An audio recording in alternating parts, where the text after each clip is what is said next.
Pronto, então a aula já está sendo gravada. Eu vou maximizar aqui a tela. Beleza. Vamos dar sequência aqui ao conteúdo da disciplina. E a aula passada a gente falou sobre o protocolo ARP, né? E relembrando, né, que o protocolo ARP é um protocolo importante, porque ele que faz a ligação entre a camada rede e a camada de enlace, no sentido de que quando é enviado um pacote, né, quando a camada de enlace recebe um pacote, ela precisa colocar o endereço de destino. E a gente viu que o endereço de destino que a camada MAC trabalha é o número de 48 bits, né? Que é o número que vai estar na interface de rede.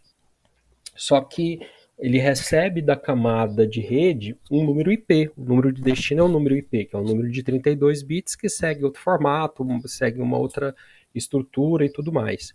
Então, para poder preencher o frame, né, com o endereço de destino, ele precisa da ajuda do protocolo ARP. Então, em resumo, o protocolo ARP ele vai ser utilizado para preencher o endereço de destino. Para isso, o protocolo ARP ele basicamente utiliza duas mensagens na rede, né? Uma mensagem de query, que é uma mensagem que ele vai lançar na rede perguntando em broadcast, essa mensagem vai ser enviada em broadcast para todos os computadores, perguntando quem é o dono deste endereço IP.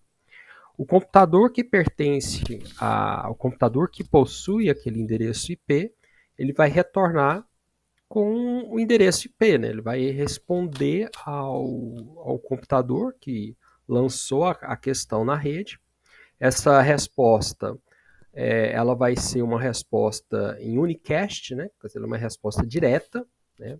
Porque o computador que recebe a pergunta desta pergunta, deste quadro, ele tem todas as informações, que é o IP de origem e o endereço MAC de origem, porque o endereço MAC de origem está no quadro e o endereço IP de origem também está no pacote, que são duas informações que ele recebe, que vão estar contidas no frame, no pacote que ele recebeu, né?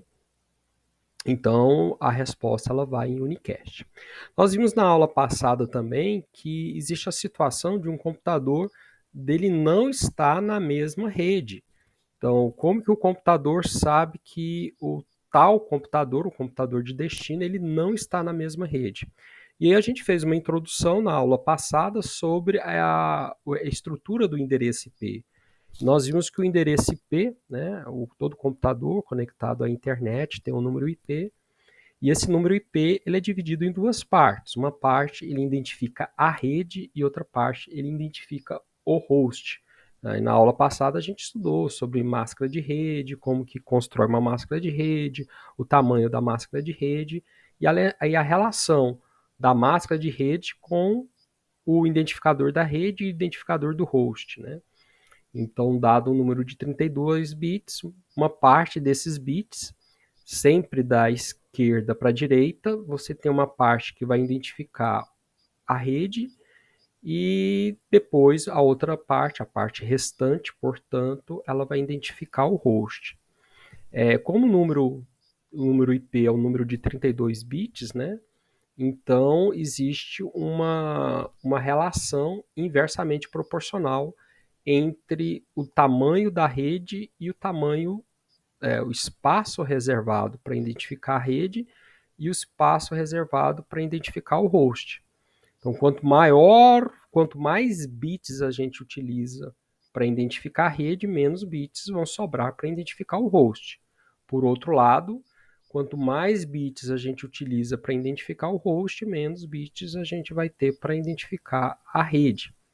Mas o importante dessa parte que a gente estudou na aula passada é que o computador, ao receber um número IP, né, e aí a gente está falando, a gente está se posicionando aqui no computador A, né, ao enviar um pacote que o IP de destino daquele pacote é diferente, a máscara não, o identificador da rede é diferente do que que a rede no qual o computador aqui no caso seria o computador A, uma vez que ele sabe que o computador não pertence à mesma rede local dele, o que ele tem que fazer? Ele vai encaminhar o quadro para o roteador. E o roteador, por sua vez, vai reencaminhar o pedido ARP, né, aquela pergunta do ARP, querendo saber qual é o IP do computador de destino, ele vai encaminhar para outra rede até chegar no destino. Então, o protocolo ARP ele precisa, para funcionar corretamente, ele precisa saber do cenário, ele precisa analisar 2 cenários. O primeiro cenário é que o computador de destino está na mesma rede local, sem problema algum, pega o pacote, joga broadcast. O segundo cenário, se o computador não está na rede local dele. Como que ele sabe isso? Analisando o identificador da rede. Se o identificador da rede é diferente, então os computadores estão em redes diferentes. Portanto, ele vai encaminhar o pedido, né, aquela pergunta que é quem é o dono desse endereço IP, ele vai encaminhar para o roteador. E o roteador, por sua vez, vai encaminhar aquele quadro com aquela pergunta para outra rede até chegar no destinatário. Né? Então, o caminho, né, que é o roteamento para uma outra rede, né? Então, primeiro, 2 tabelas ARP no roteador R, que é o roteador, uma para cada placa. Então, o roteador, que é esse equipamento especial aqui, que vai interligar as redes, né, a finalidade de um roteador é a interligação de redes, porque as redes locais, a gente está estudando o protocolo Ethernet, e todos os protocolos da camada de enlace, eles estão inseridos no cenário que os computadores estão na mesma rede local. Quando esses computadores vão se comunicar, mas eles não pertencem à mesma rede local, aí tem que colocar um carinha no meio aqui, né, ou vários, né, que é a existência do roteador. Então, o roteador vai ser um equipamento que tem essa função primordial de interligar redes diferentes. Para cada computador, a gente viu que tem aquela sua tabela ARP, né, que a tabela ARP é uma tabela mantida em memória RAM, que ela é criada e atualizada no decorrer do tempo.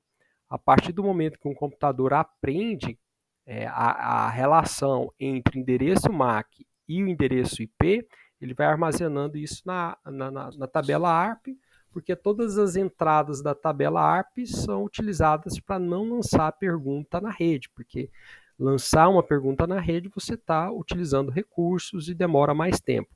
Uma vez que o computador descobre, por exemplo, que tal computador, um endereço IP está associado a um endereço MAC.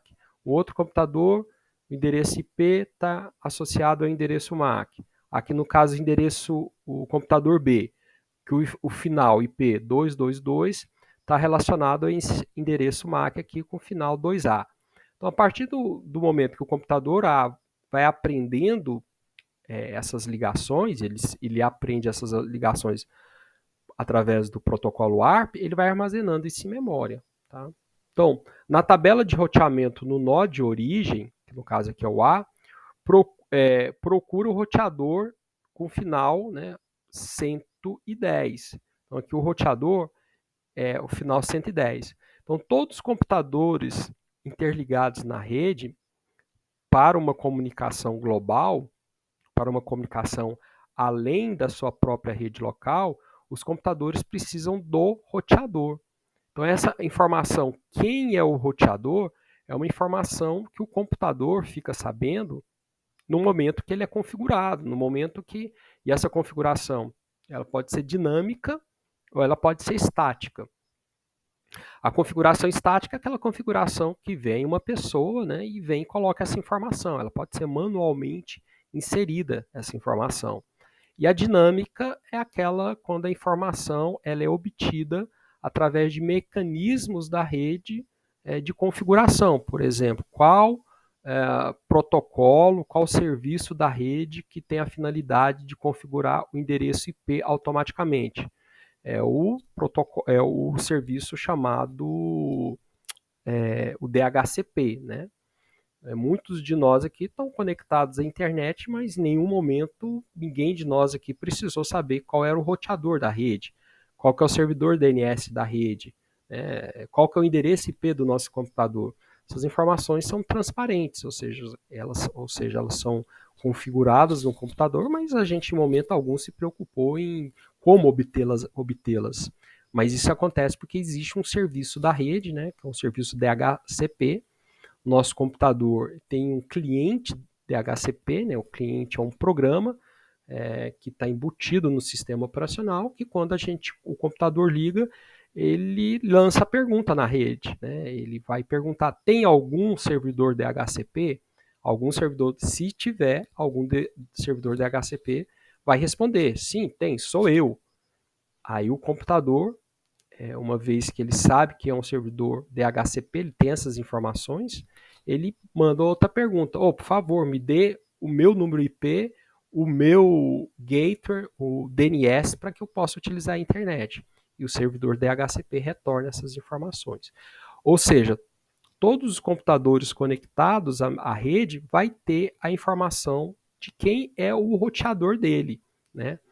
Veja que o roteador ele tem duas interfaces de rede. No mínimo, né, um roteador precisa de duas interfaces de rede. Pode ser que o roteador tenha até mais interfaces de rede, dependendo da quantidade de LANs, a quantidade que ele está conectado. Então, o roteador poderia aqui ter 5 LANs conectados a ele. Então, ele teria que ter 5 interfaces de rede, né? Uma interface de rede para cada LAN. E para cada interface de rede, há uma tabela ARP, onde ele vai associar, onde a partir do momento que ele começa a aprender quais são os computadores que estão naquela LAN, né, e qual que é o endereço MAC, a partir do momento que ele vai aprendendo, ele vai inserindo as informações dentro da tabela. Né? Então, na tabela ARP da origem, procura o endereço, né, endereço MAC, esse endereço aqui, 4B. Né? Quem que é esse endereço MAC aqui? Esse endereço MAC aqui é o endereço do roteador. Né? Porque, veja bem, para o computador A encaminhar um pacote para o computador B, primeiramente esse pacote tem que passar pelo roteador. Então ele tem que saber qual é o endereço MAC do roteador. Ele precisa saber dessa informação, né? E ele vai utilizar, então, o computador A, que é a primeira vez que ele utiliza o ARP, é para descobrir o endereço MAC do roteador R. Né? Porque quando o computador ele recebe do servidor DHCP as informações que eu disse para vocês, que é o endereço IP que você vai utilizar. Quando eu falo você, o computador vai utilizar. O gateway dele, né, que o gateway é o roteador. O servidor DNS, essas informações são IPs, números IPs. Mas quando a gente vai, de fato, transmitir um quadro, a gente precisa do endereço MAC. Então, mesmo o computador A sabendo o endereço do IP do roteador, ele precisa disparar o ARP para aprender qual o endereço MAC do roteador que foi configurado, que aqui no caso aqui o roteador é esse final aqui 110. Então ele vai utilizar o ARP e vai descobrir que esse roteador com final 110, né, com IP 110, possui esse endereço MAC 4B. Beleza. Sabendo disso, ele vai criar um datagrama com a origem A e destino B, né? Porque ele tem que atingir o quadro, tem que atingir o computador B. Né? Mas esse pacote não vai diretamente para o B. Né? Então ele vai criar um quadro com endereço MAC de R, porque o quadro vai ter o endereço MAC de R, porque é o computador que está ligado à rede local. Mas com endereço de destino IP da máquina que ele quer atingir, que é com essa extensão 222, com final 222. Então ele vai criar um quadro com endereço MAC de R e com endereço como destino. o quadro contém o pacote de A para B. Então, como o pacote que o A está querendo enviar para o B tem como endereço de destino o endereço MAC de R, esse quadro vai chegar no R, o roteador R. O roteador R vai olhar o endereço de destino, que vai ser esse endereço de destino 222, que logicamente não é o endereço IP dele. Então, o que o roteador vai fazer? Ele vai falar, eu vou encaminhar esse pacote para a rede com que tenha 222, tudo 2 aqui, né? 222, 222, 222, né? Que é essa placa de rede aqui. Então veja que o roteador, ele sabe, né? E é fácil ele perceber que as interfaces de rede que ele tem, qual é o endereço IP que está configurado. Com base no endereço IP configurado aqui do, das placas, né? Ele sabe para qual que ele vai encaminhar, né? Então ele vai criar um quadro com endereço de destino, com um quadro com endereço MAC de R como destino. O quadro contém apenas o pacote de A para B. A placa de A envia o quadro, a placa de R recebe o quadro. Então até agora a gente está falando essa parte de até aqui, ó. Aí depois o R remove o endereço IP do datagrama que viaja dentro do quadro Ethernet, verifica que o datagrama é destinado para B. R usa sua tabela ARP para obter o endereço MAC de B. O R cria um quadro contendo o pacote IP de A para B e envia para o B. Então, esse todo um processo que acontece para enviar um pacote de A para B. Então, isso aqui, pessoal, sempre quando um computador vai enviar um pacote para um outro computador que não está na mesma rede local, esse pacote obrigatoriamente tem que passar pelo roteador. E para passar no roteador, o endereço MAC daquele quadro tem que ser o endereço MAC do roteador. E o roteador, sempre que receber um pacote e que ele observar que o destino daquele pacote é para um computador que ele tenha acesso, que ele tem como encaminhar, ele vai recriar aquele pacote alterando o endereço MAC, né, de destino que antes era o dele, e ele vai substituir pelo computador no qual aquele pacote é o destino final, tá bom?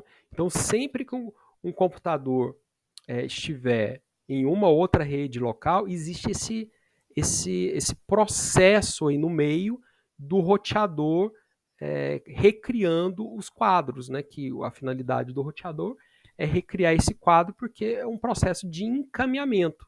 O quadro vai chegar numa interface de rede e vai ser encaminhada na outra interface de rede. Mas não é o mesmo quadro, é um outro quadro que as informações foram alteradas, né? O que o roteador mantém? Mantém o pacote que foi criado, que lembra, o quadro carrega um pacote. Então o quadro, o pacote, né, o pacote IP, no caso aqui, o datagrama, ele é o payload, ele é a informação que não pode ser alterada.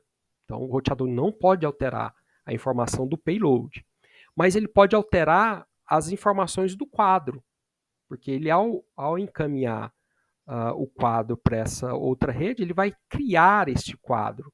E ao criar este quadro, qual que é o endereço MAC de origem? É do A? Não, agora é do R, porque é ele que está encaminhando. Então já o MAC de origem não é mais do A, é do R. O IP de origem é do A? Não, é do R. O endereço de destino é de quem? O endereço MAC de destino agora é de B. Então ele tem que colocar esse endereço MAC que está aqui embaixo e jogar esse quadro dentro da LAN, né? Ao enviar por essa interface de rede, obrigatoriamente ele vai cair nessa LAN, que como a LAN Ethernet em broadcast, todos os computadores aqui conectados a essa LAN vai receber o quadro. cabe a todos os computadores analisar. O endereço MAC de destino é igual ao meu? Se for igual, ele vai aceitar. Que no caso aqui, como a gente está simulando uma transmissão de A para o B, então no endereço MAC de destino desse quadro que o R criou, vai ter o computador B. Então o computador B vai aceitar.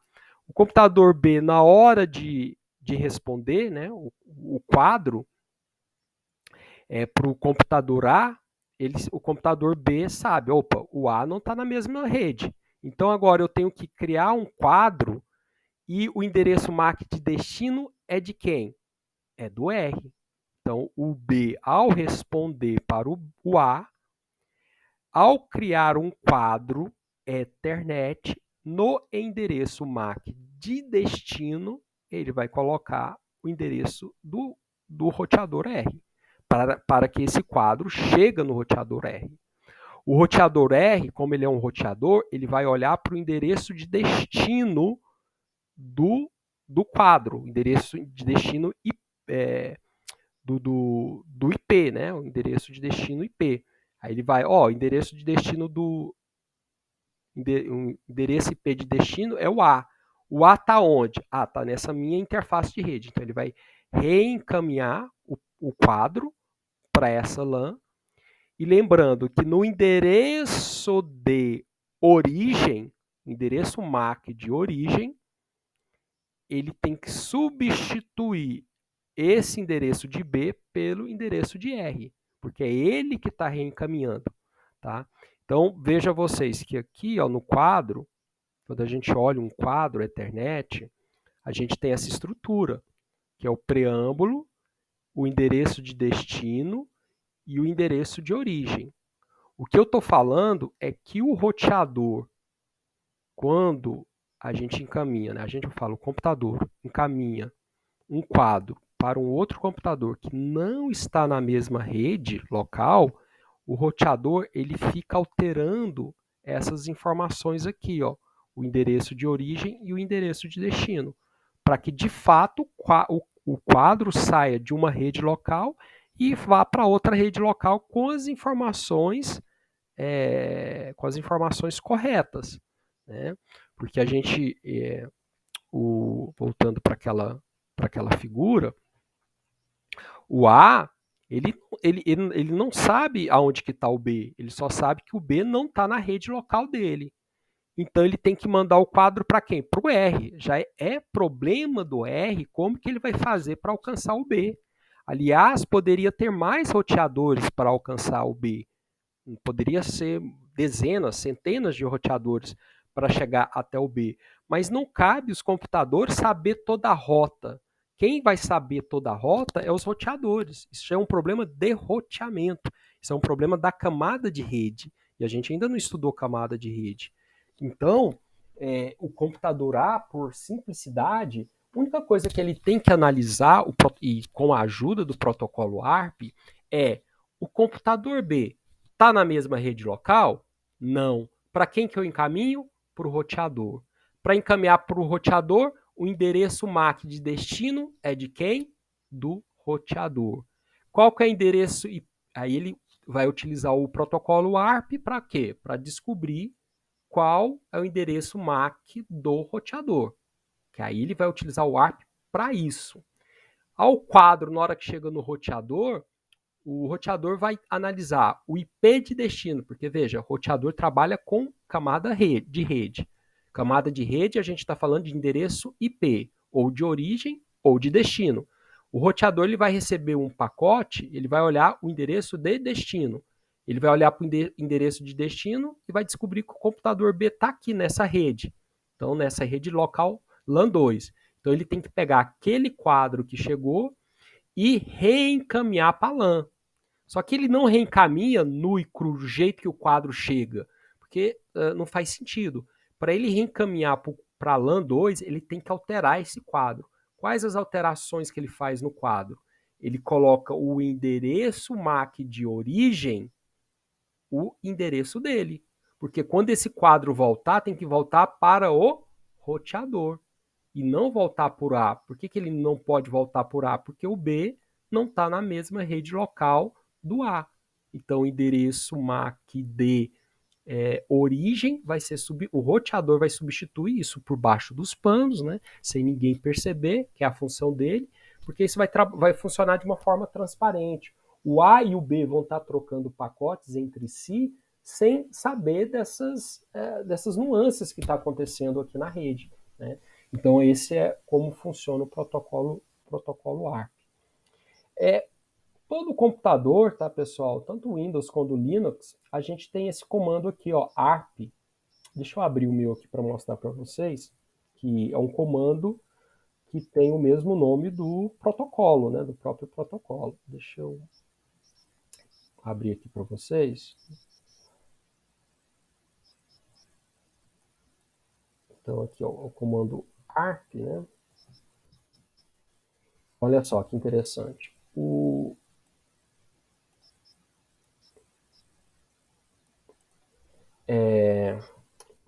ARP sozinho, né? Ele mostra o nome, né? Então aqui o Gator. A única coisa que ele aprendeu até agora no meu computador é o endereço do Gator. Deixa eu ver se ele consegue, vai atualizar aqui. Deixa eu fazer aquele experimento. Ping www.uol.com.br. Então, pinguei. Minha rede está bem lenta, né?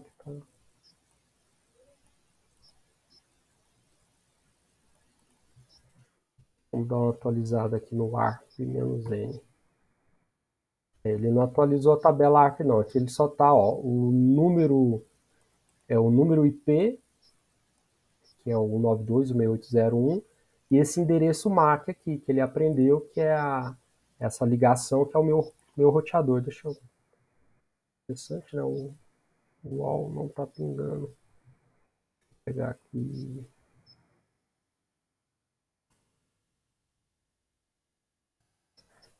Eu não sei se...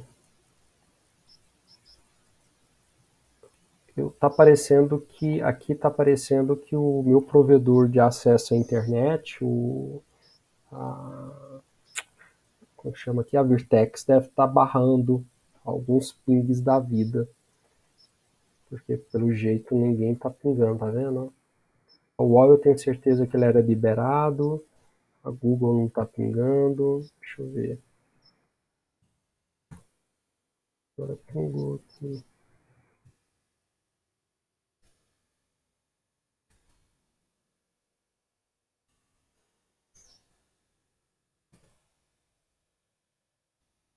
Tem alguma. Quando eu coloco o nome, ele não está pingando. Tem alguma coisa que está barrando. Menos N. Ele não está atualizando. Por causa disso, ele não está atualizando a tabela ARP aqui. Mas enfim, deixa eu ver. Então, esse comando ARP aqui, à medida que o computador vai aprendendo essa ligação, ele vai atualizando. Como vocês puderam ver em experiência, experimento que a gente fez, pode ter alguma política de segurança que vai proibir essa atualização, né? E aí tem que saber qual que é a política. Então essa tabela aqui, esse comando ARP, né, a letra A aqui, né, o A ele vai mostrar a tabela, né, ele sem o cabeçalho, o N ele mostra o cabeçalho aqui, e o N é para ele mostrar o número IP, né, de forma numérica, né. Sem o menos N, ele vai tentar fazer a tradução, né, do número para o nome, aqui o Gator, né. Por exemplo, vai manter o nome www.uol.com.br e assim por diante, né. Então tem essas curiosidades, né. A camada de enlace, nós vimos que, né, a gente tinha comentado com vocês a utilização do hub e do switch. Aqui a gente tem uma outra figura mostrando os computadores, né, e eles sendo conectados através de hub. Então o hub nada mais é do que um concentrador, a gente chama de concentrador, que é um equipamento que vai reencaminhar, né, Na verdade, o hub nem vai reencaminhar.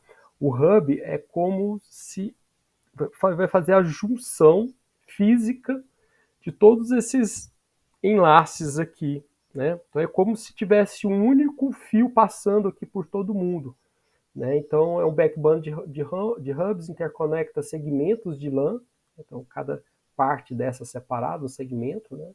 Aumenta a distância máxima entre os nós, porque o hub, quando o cabo é muito grande, a energia vai se tornando mais atenuada, né? Então você pode aumentar a distância entre esses computadores utilizando o hub, porque o hub ele vai reenergizar o cabo, né?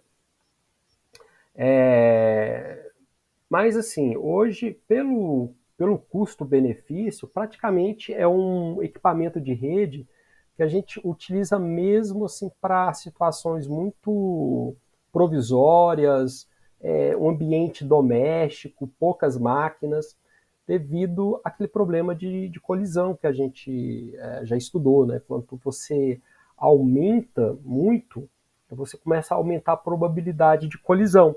Por quê? Se eu pegar esse computador aqui na ponta, se esse computador estiver transmitindo, nenhum outro pode transmitir.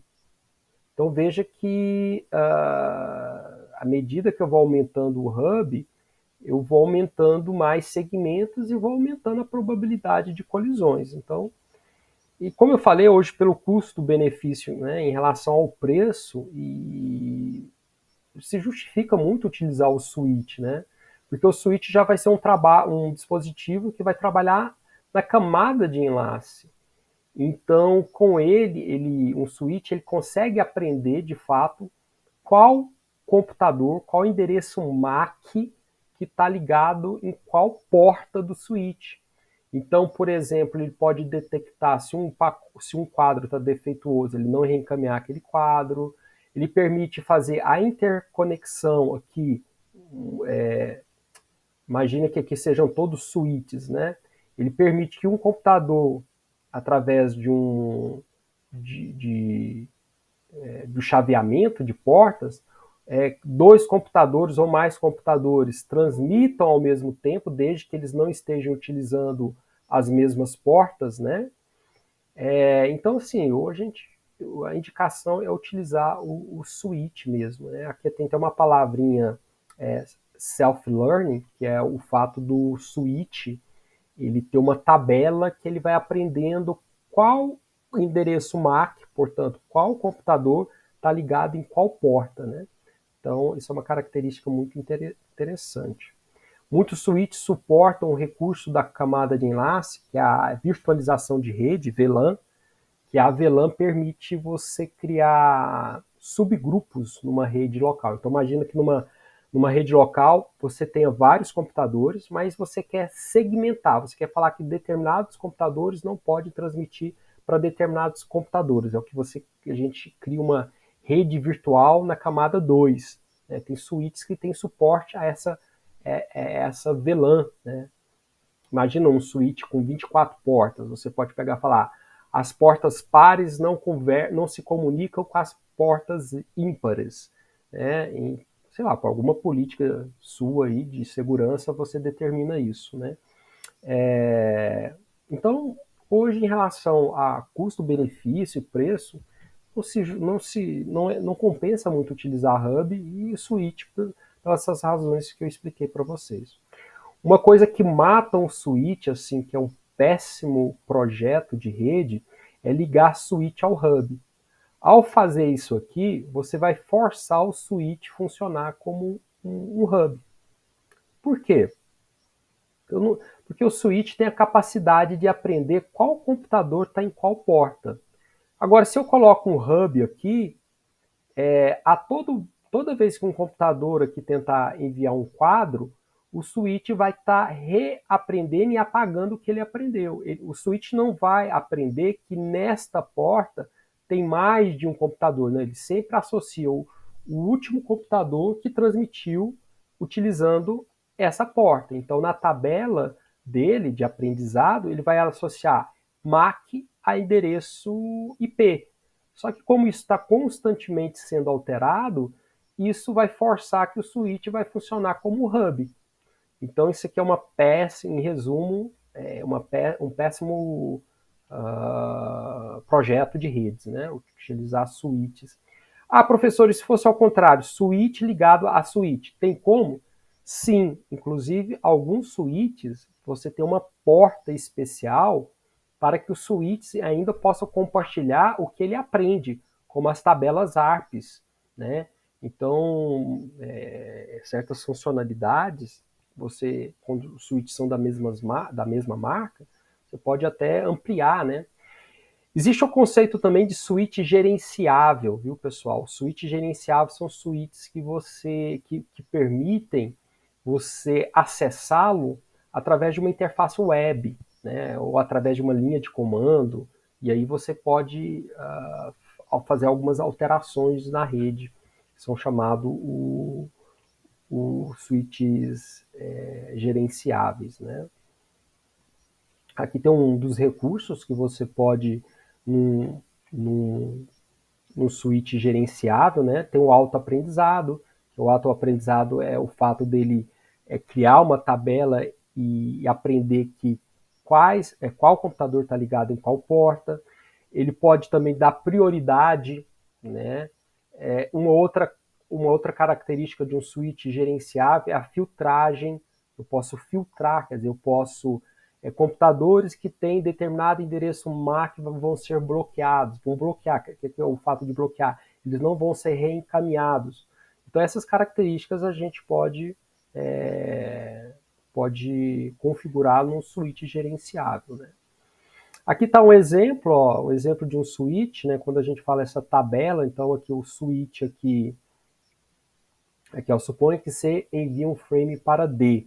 Então o computador C está aqui, né? O computador D está aqui. Aqui tem a utilização de hub, né? Então quando o computador C transmite alguma coisa, esse frame consequentemente vai para o A, vai para o B e também vai chegar no switch aqui na porta 1. Como esse quadro vai ser encaminhado para o D, se o switch já aprendeu que o computador D está ligado na porta 2, ele vai reencaminhar o quadro para a porta 2. Como aqui tem um péssimo projeto de rede, na vida real é provável que esse switch não saiba que o D está na porta 2, porque todo computador que utilizar a rede aqui, o E ou o F, vai apagar esse aprendizado. Então essa tabela aqui ela vai ser constantemente atualizada, que vai perder o objetivo aqui do uso do switch, né? Aqui é um desenho gráfico, né, que é representando aquele conceito de VLANs, de redes virtuais, e aí redes virtuais da camada 2, né, pessoal? Redes virtuais é um termo assim muito overloaded, né, muito sobrecarregado, né? Eu trabalho com virtualização de redes no 5G, e virtualização de rede no 5G é um outro conceito, não tem nada a ver com esse conceito que a gente aprende aqui na camada 2, quando a gente está estudando enlaces camada de enlace. Na camada de enlace, essas redes virtuais, VLAN, né, tecnologia VLAN, ela é simplesmente uma segmentação da rede. Então, o que é uma segmentação? É falar quais portas pode conversar com quais portas e quais portas não pode conversar com quais portas. Você segmenta a rede, né? Faz essa discriminação de qual porta pode acessar qualquer porta, né? Então, essa é uma característica também dos switches gerenciáveis. Tá bom? Então, com o slide aberto, né?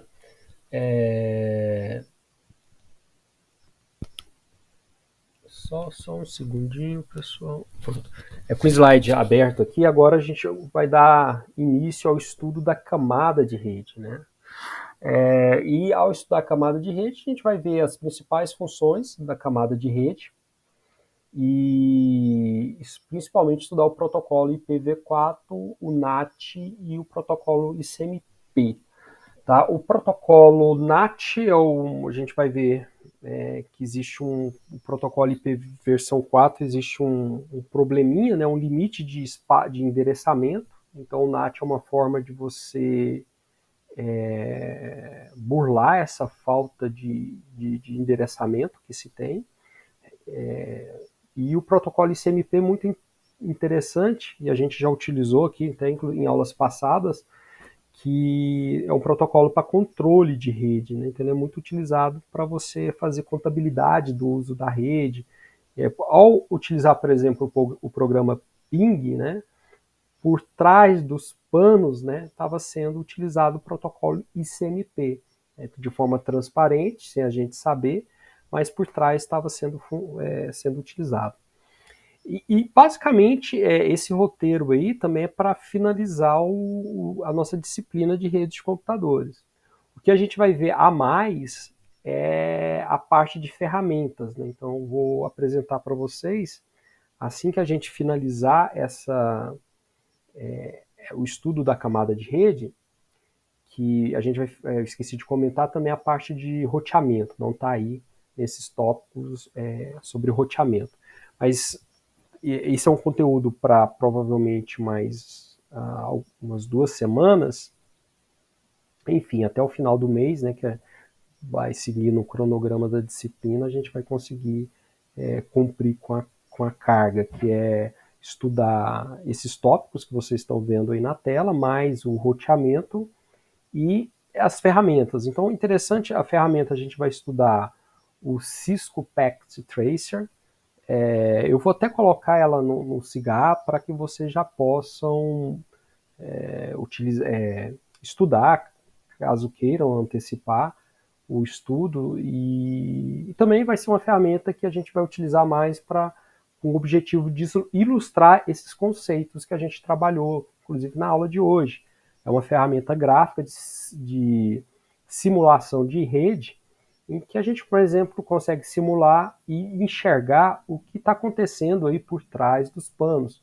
Por exemplo, a gente consegue simular por que um switch é melhor do que um hub, o ARP, a gente falou hoje do ARP, né? A gente consegue simular essa comunicação dos computadores. Então é uma ferramenta muito interessante e uma ferramenta muito educacional, e ele foi criado com esse objetivo, né? A Cisco disponibiliza essa ferramenta gratuitamente. Vocês podem simplesmente colocar no Google, né, o Cisco Packet Tracer, né, e vai aparecer o link para vocês, e entra no site da Cisco. Eles exigem que criem uma conta, mas é gratuita. E, inclusive, além de disponibilizar a ferramenta, também tem aulas, videoaulas que vocês podem assistir. E, principalmente, para aqueles que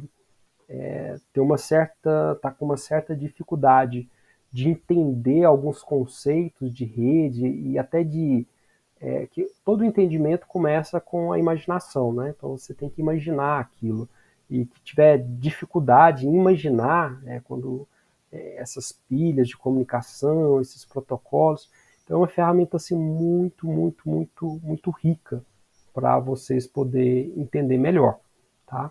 Então a gente vai, mas faz sentido a gente estudar essa ferramenta, ver essa ferramenta a partir de, pelo menos, estudar a camada de rede, né? Para poder usufruir da ferramenta e entender realmente o que está sendo feito na ferramenta. Então, vamos ver aí primeiramente, né, com a camada de rede, as funções da camada de rede. Então, a camada de rede tem a função de transportar segmentos. Então, olha só, olha que interessante, pessoal. Tá até em vermelho, né, segmentos. Por quê? Olha, a camada que a gente estudou, a camada de enlace, ela transmite o quê? Pacotes, datagramas, porque datagramas, pacotes, né? Datagramas são a unidade de medir, a unidade é a maneira como a gente chama a PDU, né? PDU é Packet Data Unit, né? Unidade de dados, né? Cada camada ela dá um nome para sua unidade de dados. Sua unidade de dados é o payload, aquilo que a camada tem que carregar, né? Então, é a carga útil. Então, a gente viu, a camada de enlace ela vai carregar lá os datagramas, né, que ela recebe da camada de rede. Agora, e a camada de rede recebe o quê? Recebe o que vem da camada superior. E o que vem da camada superior? A gente vai chamar isso de segmentos. Então, a função é transportar segmentos. Então, sempre que eu falo segmentos, vocês têm que entender que segmento é a unidade de informação que é criada na camada de transporte, na camada acima, né? E ela tem a finalidade de transportar do host de origem para o host de destino. Então, o que ele chama de uma comunicação lógica entre os hosts. Agora sim, a gente vai estar estudando a camada responsável por toda a transmissão fim a fim, que é a transmissão da origem até o destino, mesmo que esse destino não esteja na mesma rede local. Então, nessa figura aqui, aqui ao lado, em azul, a gente tem 3 redes aqui, né? Representando 3 segmentos aqui, né? Então, aqui em azul, aqui em azul e aqui em azul. E um computador aqui, né? Se a gente pegar esse computador aqui, se ele quiser transmitir alguma coisa para esse outro computador nessa rede aqui, né? A última aqui embaixo, ele vai ter que esse pacote de rede vai ter que passar por vários computadores. Oi?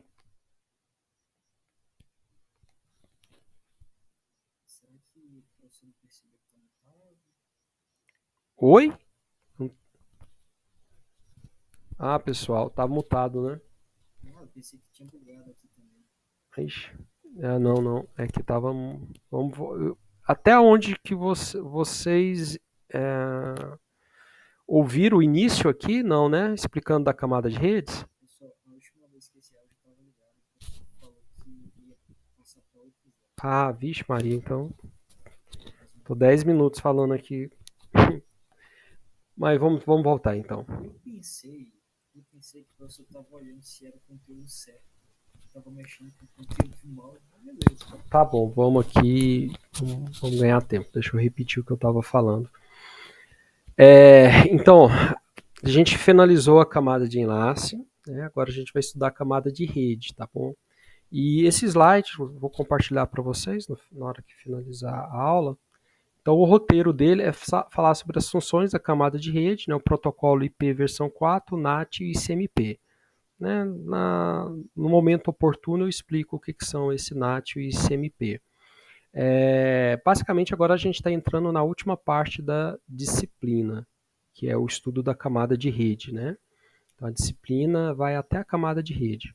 O que a gente vai estudar mais aqui é os protocolos de roteamento e eu vou ilustrar, né, eu vou utilizar uma ferramenta para poder ilustrar tudo aquilo que a gente estudou até o momento, né, que é a ferramenta Cisco Packet Tracer. Né? Vou até escrever aqui no chat para vocês, porque vocês já podem, nada impede vocês pegar essa ferramenta e estudar, porque é uma ferramenta gratuita e ela é uma ferramenta que vocês colocar no Google esse nome, vai aparecer os primeiros links. Vocês podem entrar no site do Cisco, ele exige que crie um cadastro, mas é gratuito. E também tem videoaulas explicando como utilizar a ferramenta. Né? Então é uma ferramenta que vai permitir ilustrar, é uma ferramenta inclusive didática, que vai permitir ilustrar o estudo de redes. Né? Por exemplo, na aula hoje eu falei a diferença do hub e do switch. A gente consegue ver graficamente, utilizando o Packet Trace, a diferença de um do outro. Mas o grande objetivo também de utilizar a ferramenta é a gente entender a camada de rede para baixo. Então a gente tem que estudar a camada de rede antes. Por isso que eu vou deixar a ferramenta para a gente estudar em um futuro momento, para eu não ter que ficar falando, depois a gente vai estudar isso, depois vocês vão entender isso. Depois... Então vamos esperar, né, a camada de rede, mas quem tiver o interesse já pode e se sentir mais à vontade, já pode pegar essa ferramenta. Então a camada de rede, né, é a camada que está acima da camada de enlace. Então a camada de rede ela oferece serviço para quem? Para a camada de transporte. Então a camada de rede ela recebe os dados vindo da camada de transporte. Esses dados vindo da camada de transporte a gente vai chamar de segmento, né? E a camada de rede é o que vai criar o datagrama. E esse datagrama é o que vai ser enviado para a camada de enlace, que por sua vez pega o datagrama e cria o quadro. Então agora a gente está olhando para a camada de rede. E qual que é um dos objetivos da camada de rede?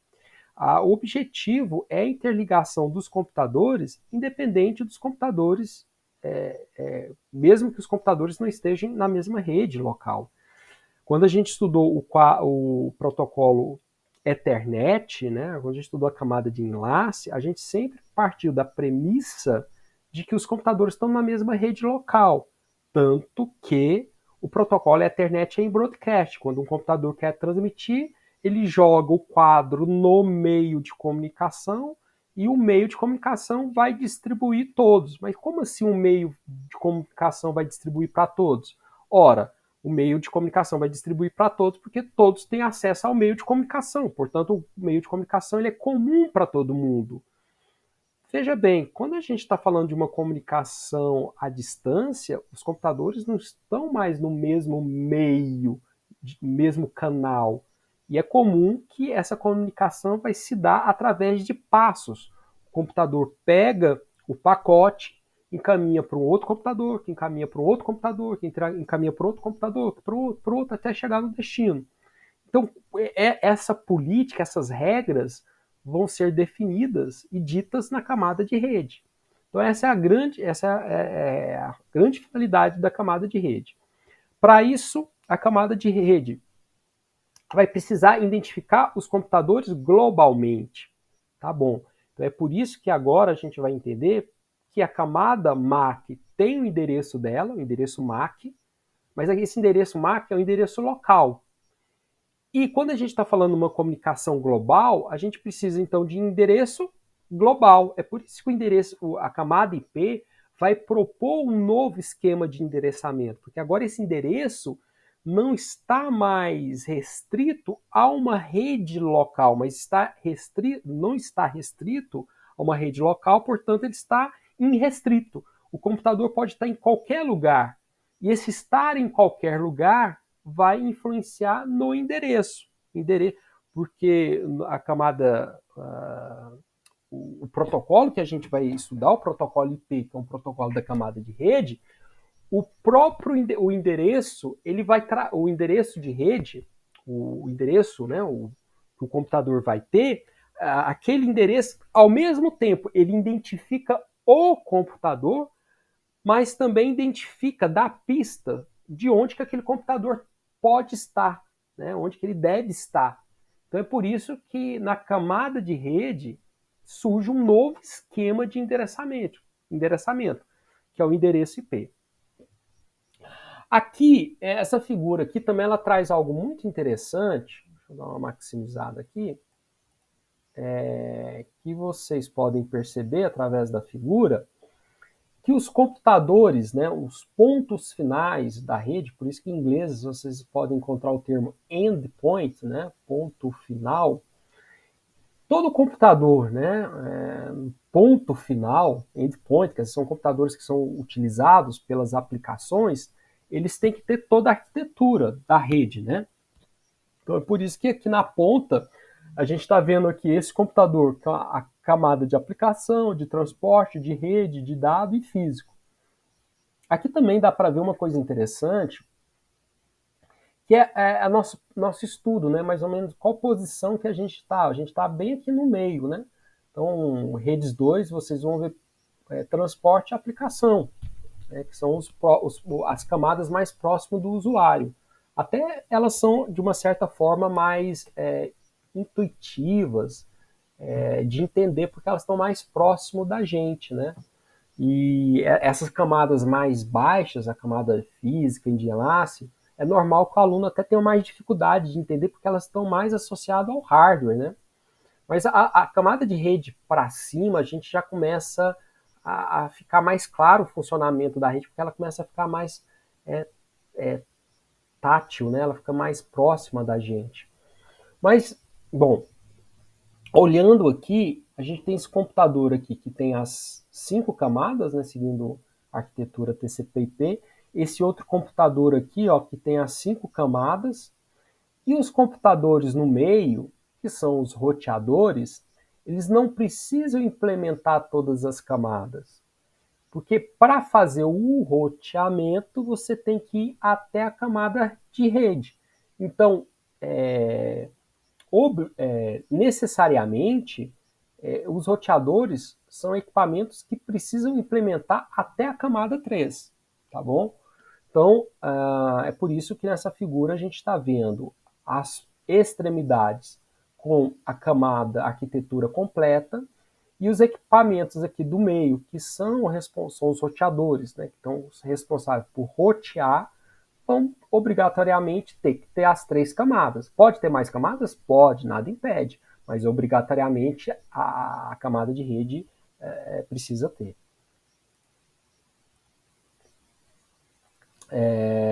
Então, quais são as principais funções da camada de rede? O encaminhamento, que é mover os pacotes da entrada do roteador para a saída apropriada. Quando que a gente falou sobre encaminhamento? Quando a gente estava falando sobre o ARP, há poucos minutos atrás. Quando eu falei que lá a gente tinha um roteador R, que recebia um quadro da interface que ligava ao computador A. E depois pegava esse quadro, recriava ele, alterava as informações e colocava na outra interface de rede, que era a interface na qual o computador B estava conectado.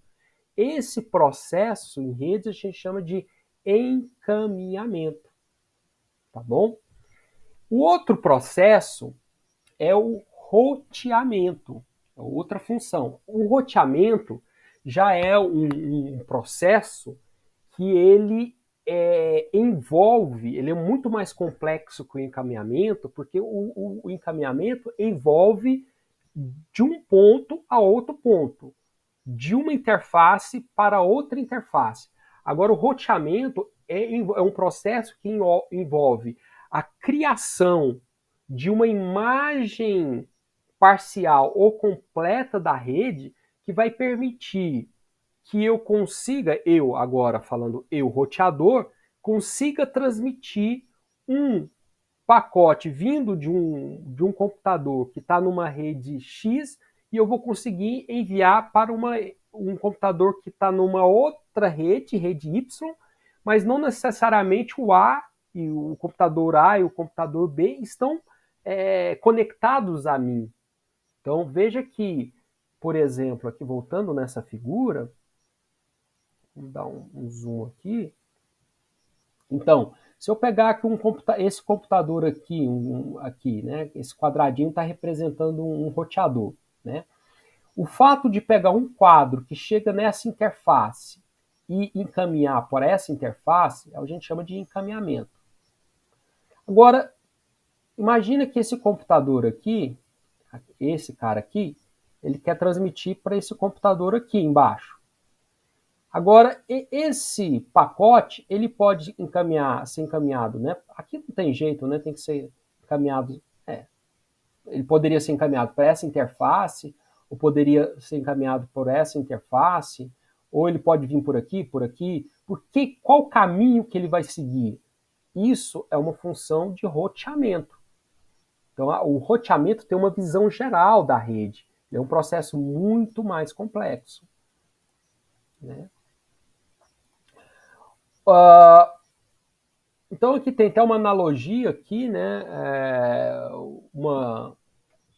Se a gente pegar, por exemplo, vamos fazer uma viagem. Eu vou viagem, sei lá, daqui. Vamos pegar aqui até Fortaleza. aí eu tenho possibilidades de ir. Eu vou traçar uma rota. Eu vou sair daqui, vou para que lado. Eu crio toda uma rota para eu chegar até em Fortaleza. Isso faz parte do roteamento. Agora, quando eu chego numa cidade e qual rua eu vou seguir localmente naquela cidade, faz mais sentido falar como encaminhamento. Quer dizer, o encaminhamento é um processo que ele é localizado, ele é centrado, ele não tem uma visão geral, né? Ele é mais simples. Tá? Aqui, essa figura também ela ajuda a ver a diferença entre roteamento e encaminhamento. Todo roteador, a gente está vendo essa figura aí, vocês estão vendo essa figura azul, todo roteador ele tem uma tabela de encaminhamento. Essa tabela de encaminhamento ela é construída através de um algoritmo de roteamento. E esse algoritmo de roteamento, e aí a gente tem vários algoritmos de roteamento, né? A gente vai estudar alguns deles, né? Eles que são utilizados para criar essa tabela de roteamento. Por exemplo, nesse roteador, a gente tem aqui um pacote chegando no roteador 1 e sendo encaminhado, até a gente utiliza o termo encaminhado por essa interface 2. Esse processo de pegar um pacote que chega numa interface e despachá-lo para uma outra interface se dá o nome de encaminhamento. Veja que é um local. Agora, quando eu olho toda a rede, por exemplo, ele passou por esse roteador, por esse, até chegar no destino, essa visão geral é chamada de roteamento. Né? Então, aqui é um outro exemplo bem interessante dessa figura, que todo e qualquer, toda mensagem, todo arquivo, tudo que vai ser transmitido na rede, ela vai ser quebrada em pacotes, né? Porque também a camada de rede ela tem uma capacidade de transmitir. Ela não consegue transmitir, sei lá, 1 tera de uma vez. Ela tem que quebrar em giga, em mega, né? Assim como a camada de enlace também ela não tem os recursos infinitos, ela tem os recursos limitados. E esses recursos limitados vai dizer o quanto ela consegue transmitir. A camada de rede também tem os seus recursos limitados. Então, é por isso que as transmissões elas são quebradas em pacotes. E esses pacotes, veja bem, em redes de computadores, por já histórico e padronizado, é que a camada de rede da arquitetura TCP/IP, né, que, enfim, a gente está estudando redes sobre a visão da internet, né, principalmente agora, né, na verdade agora para frente, né, então ao estudar a camada de rede, a gente não vai estudar uma camada de rede generalizada, a gente vai pegar a camada de rede que a gente está utilizando, baseado na arquitetura TCP/IP. E na arquitetura TCP/IP, alguns pontos são importantes. Qual que é o principal protocolo da camada de rede? É o protocolo IP. E esse protocolo IP ele tem as seguintes características, que é importante anotar, que é um protocolo baseado em datagramas. Então, ou seja, as informações elas são quebradas, né, em pacotes, que aqui a gente vai chamar de datagramas, analogia a telegrama, datagrama, né, data de dados, né, por isso que chama datagrama. E esses datagramas são enviados como unidades únicas. Então, se você pegar um arquivo X, esse arquivo X, né, na camada de aplicação, um arquivo X, uma imagem, uma figura, né, um vídeo, uma música, esse arquivo ele pode ser quebrado em 4 pedacinhos. Né? Por que ele é quebrado? Porque a camada de rede ela é limitada. Né? Imagina que você tenha que transportar no seu carro um elefante. Aí tem que fatiar o elefante, depois montar o elefante lá. Né? Não cabe, né? Então você tem que fatiar. Por isso que existe o processo de particionar a informação. E cada partição dessa, cada parte, vai gerar um datagrama. Só que cada datagrama, por conceito, ela é uma unidade. Ela é independente da outra. Então a rede vai fazer de tudo para transmitir aquele datagrama. É isso. Então se você, por exemplo, a camada de rede, ela recebe um arquivo enorme que vai ser quebrado em milhares de partes. A camada de rede não se preocupa em que uma parte está ligada com a outra parte. Não, ela pega uma parte e faz de tudo para transmitir aquela parte. Esse tipo de serviço na camada de rede recebe o nome de TOS, né? Não, eu confundi, Best Effort. Vou colocar um nome aí para vocês. Best Effort, né? Melhor esforço. Esse é o que a gente vai estudar também que a gente pode priorizar determinados tráfegos na rede. Essa necessidade de priorização de certos tráfegos, da rede se comportar de forma um pouquinho diferente para determinados tipos de aplicações, se dá o nome de qualidade de serviço. A rede tem qualidade de serviço, então qualidade de serviço é uma característica das redes de computadores oferecer serviços diversificados. Tá? Isso, qualidade de serviço, é um conceito que foi aplicado à internet no decorrer do tempo. Inicialmente, a rede da arquitetura TCP/IP, ela foi pensada para, olha, a gente tem que transmitir datagrama, só isso. O objetivo é transmitir datagrama, que o datagrama saia da origem e chega no destino. Só isso. O engraçado é que esse serviço foi conhecido como Best Effort, né, que é o melhor esforço. Que, na verdade, de melhor esforço nesse sentido, de que a rede vai se comprometer em enviar aquele datagrama. Mas, com o passar do tempo, isso não é suficiente. Houve que a rede oferecesse mais, porque a gente tem certas aplicações que precisam de mais banda do que outras, que umas são mais sensíveis ao atraso do que outras, umas exigem mais confiabilidade do que outras, e isso aí a gente tem uma combinação de possibilidades.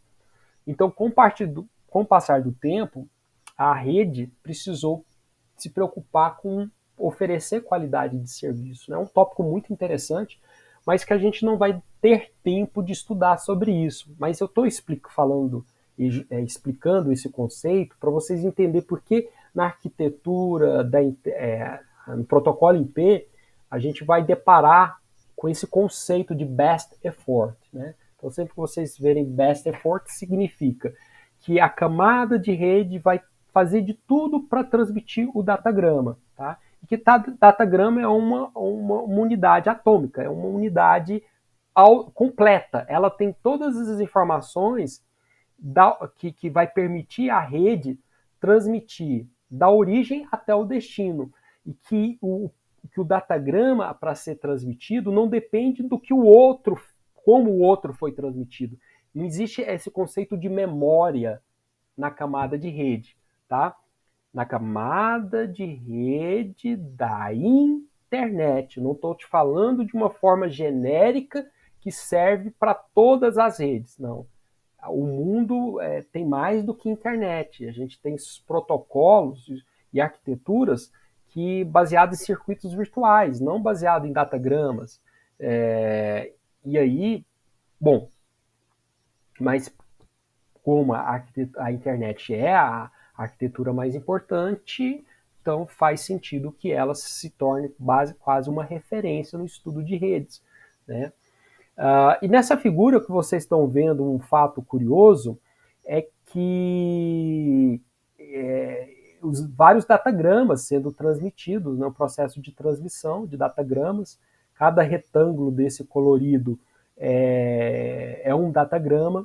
E o que tem interessante nessa figura que aqui a gente está vendo o datagrama verde, que ele foi transmitido, né, aqui, né, seguiu essa rota, e aqui aparece o conceito de rota na camada de rede, que rota é uma sequência de roteadores que interliga a origem até o destino. Então é um conceito que a gente já está acostumado, né? A rota daqui para minha cidade natal, já está aí. Então eu vou aqui, Floriano, Oeiras, sei lá no final lá, Corrente, passo por enfim, Barreiras, Simplício Mendes, não, Simplício Mendes está bem antes, né? Já estou lá na Bahia. Barreiras, Luiz Eduardo Magalhães, Rosário, Brasília, Nápoles, Goiânia, até eu chegar lá, 2.443 quilômetros. Então, a distância é bem grande, né? Mas todas essas cidades que eu preciso passar da minha origem, Picos, até o meu destino, que seria a minha cidade natal, Jataí, é a minha rota. Agora, trazendo para o mundo dos computadores, são os roteadores. As cidades seriam os roteadores. E nessa figura, a gente vê que cada roteador ela tem a sua tabela de roteamento, né? Que é essa tabela de roteamento que vai dizer, dado um pacote com endereço de destino X, ele vai encaminhar por qual interface? É isso que o roteador precisa saber. E essa tabela de roteamento, ela pode ser criada estaticamente ou dinamicamente. Estaticamente, o administrador da rede vai e coloca. Por um destino tal, o roteador vem encaminhar por interface tal. Obviamente que só funciona quando a rede é muito pequena. Quando a rede é muito grande, e aí a gente tem N possibilidades, se faz necessário dos algoritmos de roteamento. E uma das finalidades do algoritmo de roteamento é criar essas tabelas de roteamento. Como cada datagrama ele é autossuficiente, né, e ele é independente um do outro, então, obrigatoriamente, no datagrama tem informação origem, que é o IP de origem, e o IP de destino. Então, são as informações primordiais para que o roteador consiga encaminhar os pacotes à medida que eles vão chegando, né? Aqui a gente está vendo que esses pacotes aqui, o vermelhinho ó, chegou no F, e o F, por alguma lógica embutida no algoritmo de roteamento, ele encaminhou o vermelhinho para cá e o verde para lá. Tá? Vamos dar sequência aqui. Aqui, essa figura aqui, a gente tem um recorte da camada de rede e a gente tem algumas funcionalidades na camada de rede. Na camada de rede da arquitetura vou chamar da internet, entenda que da internet é da arquitetura da internet, que também é sinônimo da gente falar arquitetura TCP/IP. Então, a gente vai encontrar os protocolos de roteamento, né? Que aí vão aparecer o tal do RIP, o SPF, o BGP, que são que a gente vai estudar com o protocolo de roteamento, são os protocolos básicos, né? Tem a tabela de encaminhamento, né? Que é essa tabela que ele vai criar, que o protocolo. Cada algoritmo de roteamento vai ter a sua própria tabela, porque cada algoritmo de roteamento, algoritmo é lógica, então cada um tem sua lógica, cada um tem a sua maneira de funcionar, então para isso precisa de suas estruturas de dados. Então cada algoritmo de roteamento vai ter o seu própria tabela de roteamento, tabela de encaminhamento. A gente vai ter, principalmente né, na camada de rede, o protocolo IP, que é interessante que a gente estude as convenções de endereçamento, que é estudar o número IP, o formato do datagrama e a convenção de tratamento de pacotes. E o outro protocolo, existem mais protocolos aqui na camada de rede, mas esses aqui são os principais, os básicos para a gente entender, que é o protocolo do ICMP, Internet Control Management Protocol, que a gente vai estudar depois. O objetivo dele é fazer um relatório de erros, sinalização de roteamento, né, porque ele é utilizado pelos algoritmos, ele é utilizado para várias ferramentas, né, foi a ferramenta de contabilidade de rede, mas também ele é utilizado pelos protocolos de roteamento para fazer sinalização de roteamento.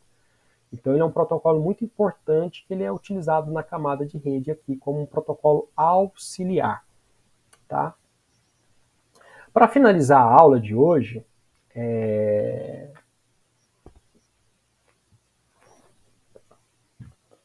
a gente vai estudar, né, esse aqui é o formato do datagrama IP versão 4. Veja que quando a gente olha para o Ethernet, né, para o quadro Ethernet, percebe-se quanto mais campos que apareceram. A gente dá para perceber que tem mais campos, né? Quanto a maior quantidade de campos, né, um protocolo tem, mais complexo é aquele protocolo. Então, vocês lembram lá quando a gente falou sobre um protocolo ideal? O que é um protocolo ideal? Ele tem lá os 4 pontos, né? Quando um computador quer transmitir, ele tem que utilizar toda a banda disponível. Se tiver mais de um computador querendo transmitir, a quantidade de banda tem que ser igualmente dividida por todos. Um algoritmo, um protocolo, ele tem que ser distribuído e tem que ser simples. Aí eu falei para vocês, a simplicidade é muito complexo da gente falar o que é simples e o que não é simples, né? Quais são os parâmetros para a gente olhar e falar, ó, essa solução ela é simples, né? E para a rede de computadores, principalmente, né? Que a gente está no conceito aqui de rede de computadores. Mas uma característica é a gente olhar a quantidade de campos, né? Porque cada campo do cabeçalho, ele existe por algum motivo. Ele não está ali à toa, ele não é arroz de festa que está ali só para alegrar. Não, ele está ali porque ele tem uma função. O protocolo utiliza aquele campo para sinalizar para outro computador alguma coisa. Então, nesse formato aí, a gente está vendo um formato, né? Que aqui, a primeira coisa que a gente tem nesse cabeçalho aqui é ver que é diversão. Por quê? Porque o pessoal já imaginou desde o início que esse protocolo poderia ser atualizado. E, portanto, ele poderia ter diferentes versões. Publicamente foi disponibilizado o IP versão 4, né? Existiam as versões 2, né? Provavelmente a versão 1, mas assim, dentro de quando ele foi projetado, ali dentro do ambiente de teste, laboratorial e tudo mais. Mas a partir do momento que a arquitetura TCP se tornou pública, né? Ela já saiu em IP versão 4. Então, o 4 tem que estar aqui. Se você estiver trabalhando com IP versão 4, o valor 4 está aqui. É o número 4 nesse espaço aqui, que é um espaço aqui de 4 bits. Então, você tem 4 bits para sinalizar a versão. Então, 2 elevado a 4 é 2, 4, 8, 16. Então, você pode ter no máximo 16 versões diferentes do IP versão 4. Na vida real só existe 2 versões até hoje, né? Que é a versão 4 e a versão 6, né? E o protocolo IP versão 6, o cabeçalho é diferente. Ele tem um outro cabeçalho, não é o mesmo. Por isso que a primeira coisa que está presente no cabeçalho é a versão. Porque dependendo da versão, o protocolo vai saber como identificar as próximas informações. É importante dizer que a gente está vendo o formato do datagrama assim, bonitinho, né? Quadradinho, linha separada. Mas veja bem, isso aqui é para a gente poder estudar, para a gente poder entender. Numa rede é uma sequência de zeros e uns. E como que o protocolo sabe quando um campo começa, quando um outro campo quando um campo termina e o outro campo começa? Pelo tamanho. Então, sempre a versão vai ter 4 bits. Então, sempre um datagrama vai começar com 4 bits. Sempre o tamanho do cabeçalho vai ter 4 bits. Sempre o tipo de serviço tem 6 bits. Se eu estou trabalhando com versão 4. Se for versão 6, aí já é diferente a estrutura. O que vai manter igual é os 4 primeiros bits, para sinalizar qual versão que é. E sempre vai ser 4 bits. Então, quando a gente está trabalhando com IP versão 4, vai ser 0010. Né? Quando é o IP versão 4, vai ser 0100. Quando é versão 6, vai ser 0110. Né? Depois, a gente tem um tamanho, um outro campo aqui, que vai sinalizar o tamanho do cabeçalho. Como assim o tamanho do cabeçalho? Porque o IP versão 4, o cabeçalho pode ter tamanhos diferentes. Porque, olha, professor, é meio contra. Você não está se contradizendo. Você disse que sempre os campos têm que ter o mesmo tamanho. Sim, os campos têm que ter o mesmo tamanho.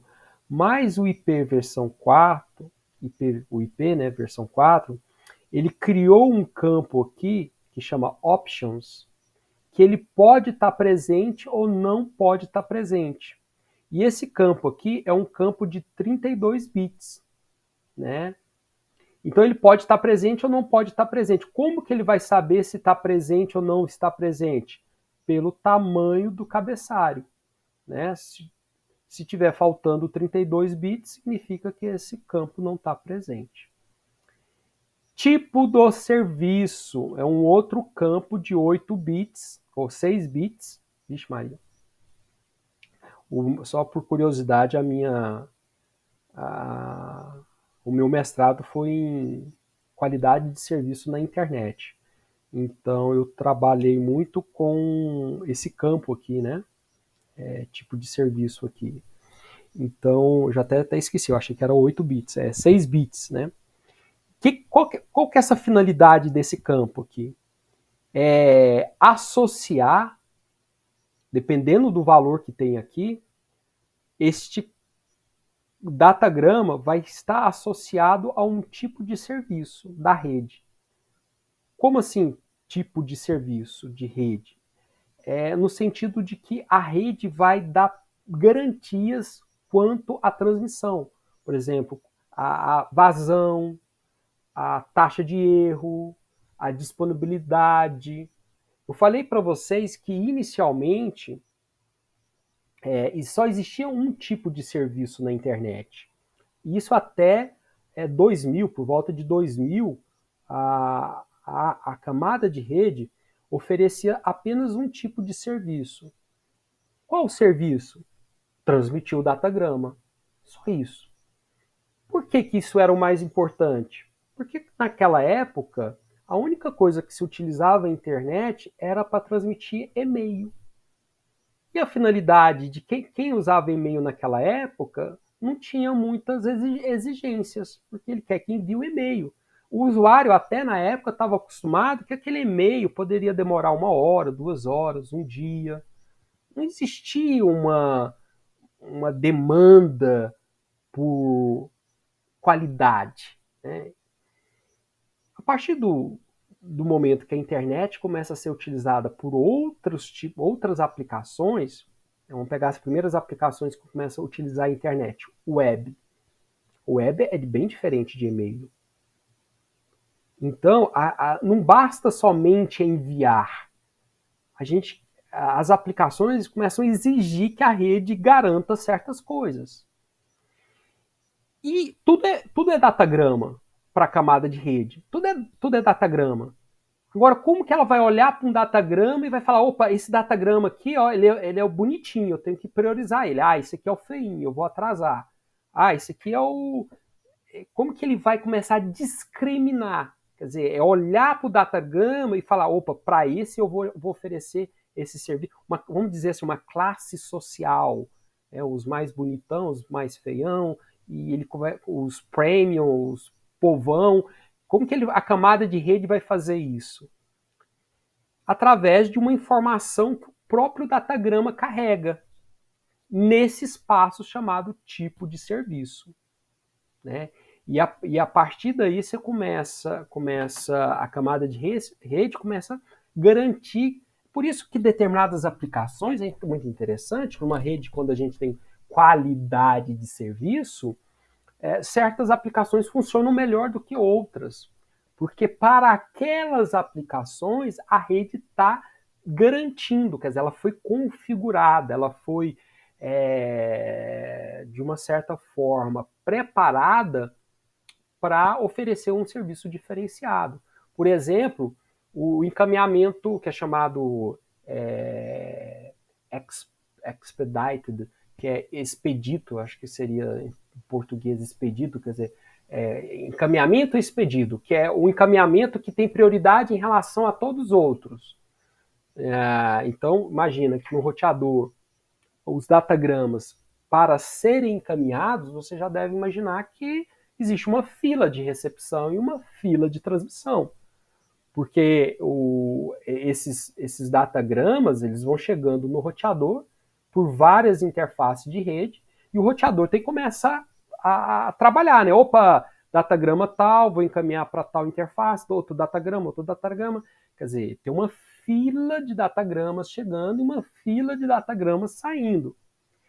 E ao escolher esses datagramas, o roteador pode dar prioridades. Ele pode, inclusive, criar várias filas de recepção e várias filas de transmissão. Lembra quando vocês estudaram gerenciamento de processo, que o escalonador pode dar prioridade para determinados processos e criar filas de processos separados, mais prioridade, menos prioridade, né? Se estudar lá o Round Robin, né? É a mesma coisa, esse mesmo conceito a gente traz para a rede de computadores. E empregar isso nas redes é o que a gente chama de uma rede que tem qualidade de serviço, tá bom? Depois tem tamanho, veja, olhando para a figura, a gente já deduz que tamanho ele é de 16 bits. Tamanho, isso aqui é o tamanho total de um datagrama. 16 bits. Então, se a gente pegar 2 elevado a 16, na minha cabeça acho que é 65.535, né? 2 elevado a 16. 65.536, na verdade. Então, um datagrama IP pode ter no máximo 65.536 bytes. Tá? Esse tamanho aqui é o tamanho em bytes, tá bom? Depois a gente tem aqui o identificador desse pacote, né, desse datagrama, é o número de 16 bits. Depois a gente tem flags e flags offset, que depois a gente vai explicar isso aqui em próxima aula, que é muito importante entender esses campos, porque um datagrama pode ser quebrado, pessoal.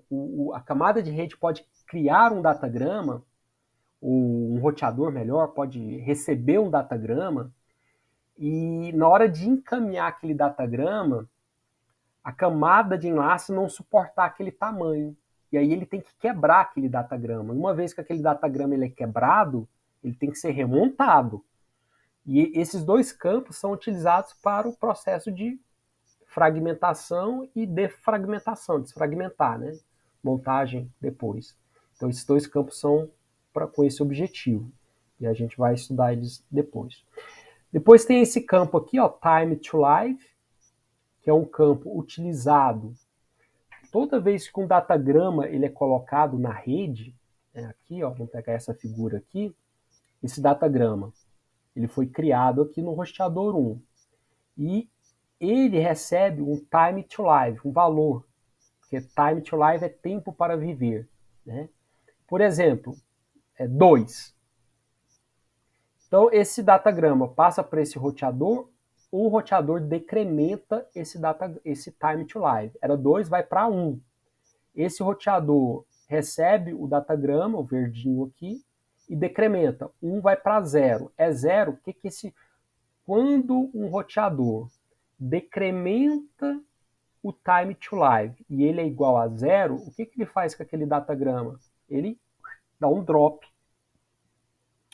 Ele exclui, ele apaga, ele manda pro null, ele zera, passa a borracha. Vai, professor, por que ele faz isso? Isso é uma técnica das redes de computadores para evitar que um datagrama fique eternamente dentro da rede. Mas por que um datagrama pode ficar infinitamente numa rede? Por uma falha de roteamento. Então imagine que, vou pegar aqui, imagine que esse datagrama aqui, verdinho, enviado pelo H1, ele é destinado para o H2. Mas por tem um erro no roteamento aqui e se cria um loop. Por exemplo, o A envia para o C envia para o E envia para o B envia para o A, que envia para o C, que envia para o E. Isso poderia acontecer? Poderia, devido a um erro no algoritmo de roteamento, que cria um loop.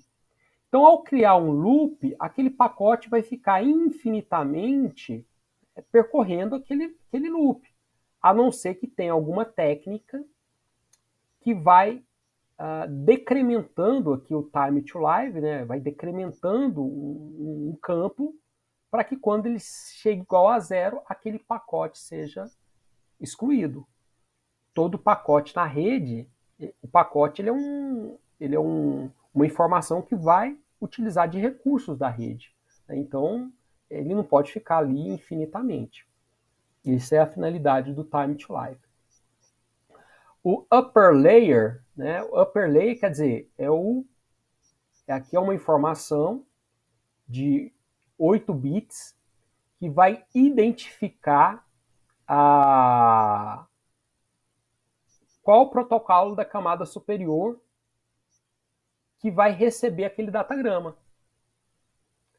Então, porque uma vez que o datagrama, né, ele é criado, mas ele é destinado para alguém. Então, no computador, no endpoint, ele vai ter que ser encaminhado para a camada de transporte. Agora, a camada de transporte é uma camada que tem vários protocolos. Qual o protocolo que vai receber esse datagrama na camada de transporte? Ele vai ter que ser identificado aqui. Depois nós temos o Internet Checksum, que é o que é utilizado Internet Checksum, vocês já ouviram essa palavra antes, né? O CRC, né? Que é o checagem. Então, o protocolo IP, ele utiliza 16 bits para fazer a checagem, ou detecção de erro. Então, anotem, o protocolo IP, ele é um protocolo que faz detecção de erro? Sim. Por que ele faz detecção de erro? Porque se aquele pacote estiver defeituoso, ele não vai gastar recursos da rede encaminhando o pacote que está defeituoso. O protocolo IP é confiável? Não. Por que ele não é confiável? Porque uma vez que um pacote tem erro, ele exclui o pacote e não avisa ninguém que ele excluiu o pacote. E se um pacote, tudo que ele faz em relação a um datagrama, encaminhar um datagrama, se o datagrama chegou no destino, ele não está nem aí. Então ele não é confiável. Por isso que eu falei que o tipo de serviço padrão da arquitetura do protocolo IP é best effort, quer dizer, o melhor esforço. Ele vai fazer de tudo para encaminhar. Mas, porém, contudo, todavia, ele não guarda nenhum registro, ele não faz nenhum buffer, ele simplesmente recebe um datagrama, chegou a vez de tratar o datagrama, ele tenta ele tenta o que ele vai fazer com o datagrama? Encaminhar. Então ele vai encaminhar o datagrama.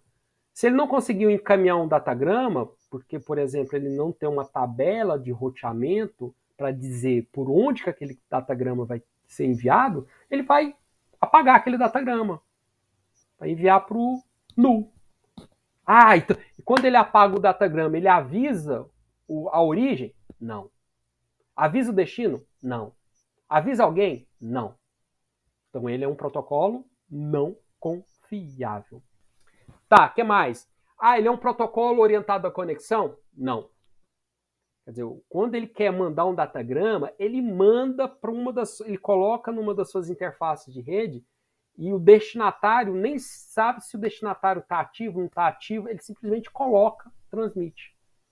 Então, é um protocolo que faz ter alguma detecção de erro? Sim. Ele faz correção? Não. Faz detecção. Ele é confiável? Não. Ele é orientado à conexão? Não. Tá bom? Essas características são importantes para a gente poder lembrar.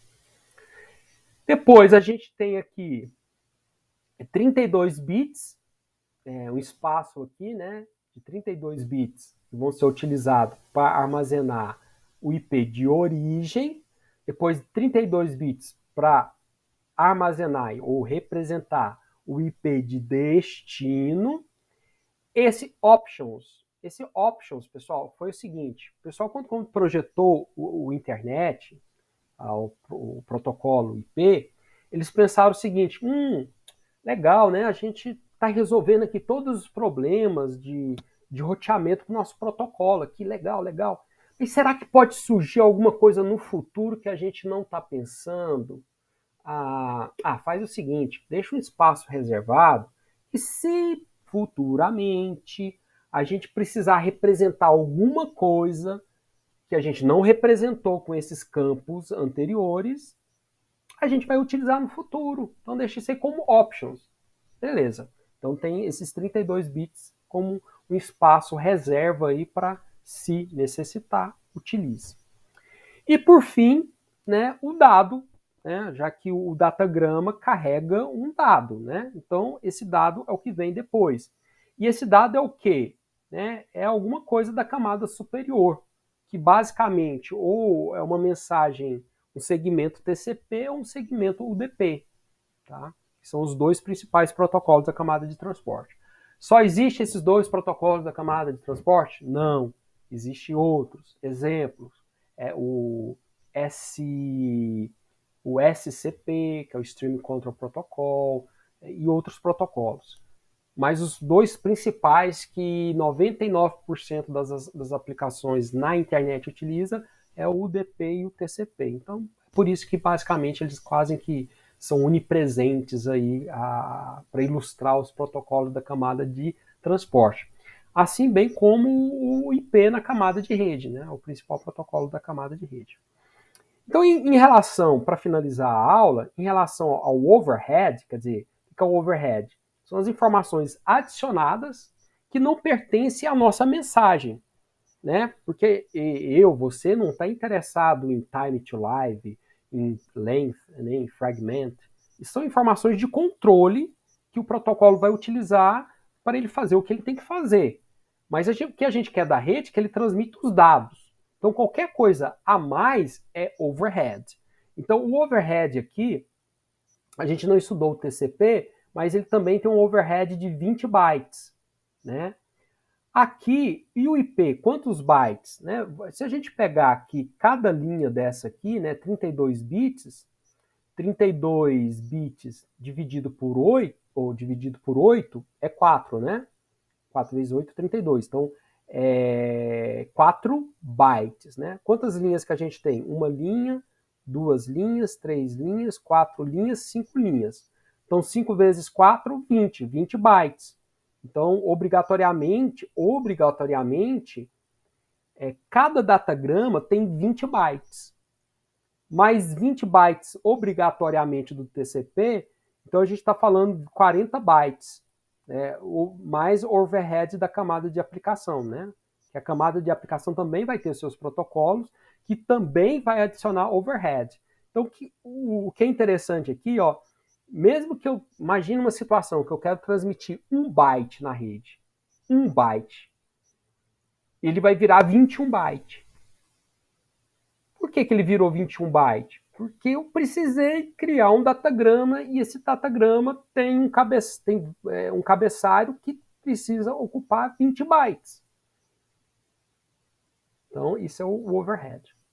Pessoal, eu vou finalizar a aula por aqui. Amanhã a gente continua a partir do estudo do datagrama. Segue a minha orientação, imprime essa folha, deixa do lado da cama, junto com o do quadro Ethernet, para você todo dia olhar, lembrar disso. Pega o quadro do namorado, da namorada, põe lá na gaveta, porque não é importante agora, isso aqui que é importante, e coloca, guarda com amor e com carinho, porque é importante entender e lembrar desses campos. A partir do momento que você entende, olha para esse cabeçalho, entende a finalidade de cada campo, entende com o coração, né? Assim, que você tem um sentimento, consegue enxergar por que aquilo vai ser utilizado, parabéns, você entendeu como que um protocolo funciona, tá bom? O nosso estudo do IP não vai parar por aqui, apenas aqui é o início, então a gente continua amanhã.